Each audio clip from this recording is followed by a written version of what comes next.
عام طور پر جب دو دیشوں کے بیچ میں اس طرح کا کچھ انبن ہوتا ہے تو دو طریقے ہوتے ہیں اس کو رسپونڈ کرنے کے لیے.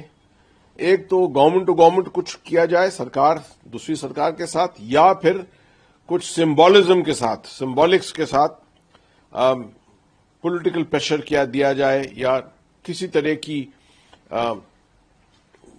دوسری دیش کو دکھانے کے لیے اپنے کنسرن کے بارے میں کچھ کارروائیاں کی جائیں. میں سمجھ رہا ہوں کہ بھارت سرکار نے اس پورے معاملے کو، حالانکہ یہ بڑا سیریس معاملہ ہے، اس پورے سیریس معاملے کو بہت میچورلی سنبھالا ہے.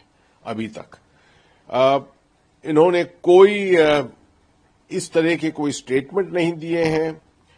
اپنا کنسرن پرکٹ کیا ہے ضرور بے شک، مگر کوئی اسٹرانگ اسٹیٹمنٹس نہیں دیے ہیں، کوئی تھریٹس نہیں دیے ہیں اس طرح کی. اس کے باوجود کہ اس طرح کے پرووکیشن ہوئے ہیں، وہاں پر ہندوؤں کی لنچنگ ہوئی ہے، اس طرح کی کارروائیاں ہوئی ہیں.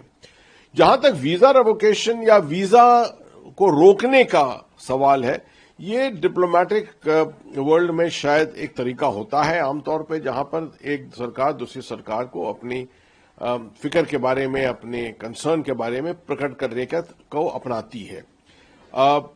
کیونکہ ہمارے ہائی کمیشنز اس وقت وہاں کام نہیں کر پا رہے تھے اور ہم نے ویزاز کو ود ہولڈ کیا، اس کی وجہ سے بنگلہ دیش کو بھی اپنا کچھ کنسرن دکھانا تھا، اس لیے انہوں نے بھی ویزاز کو ود ہولڈ کر دیا ہے.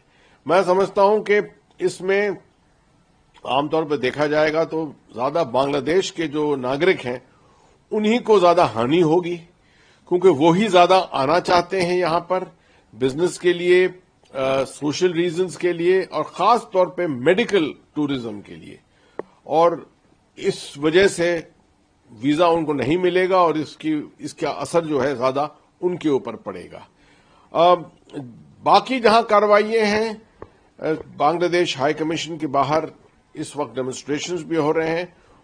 میں سمجھتا ہوں کہ یہ ایک طریقہ ہے دکھانے کا بھارت کے کنسرن کے بارے میں، ایک پیپلز رسپانس کے طور پر دکھانے کا. اور بھارت سرکار جو ہے اپنے طرف سے کوئی آفیشیل کارروائی ابھی تک نہیں کر رہی. 5 اگست 2024 کو جب بنگلہ دیش کے اندر اس طرح کی تباہی شروع ہوئی تھی، جب شیخ حسینہ واجد کو ہٹایا گیا تھا اور ان کو یہاں بھیجا گیا تھا، وہ ایک وائلنٹ ریولوشن تھا.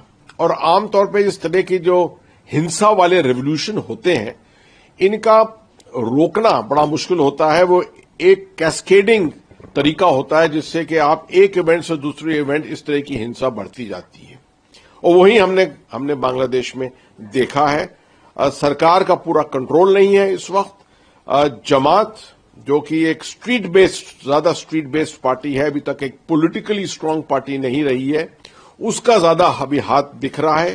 اور 12 فروری کو الیکشنز ڈیو ہیں. جب تک یہ الیکشنز نہیں ہوتے ہیں تب تک یہ پولیٹیکل پاور زیادہ سڑکوں کے اوپر، اسٹریٹس کے اوپر دکھانے کی کوشش ہوگی، اور وہی ہم دیکھ رہے ہیں.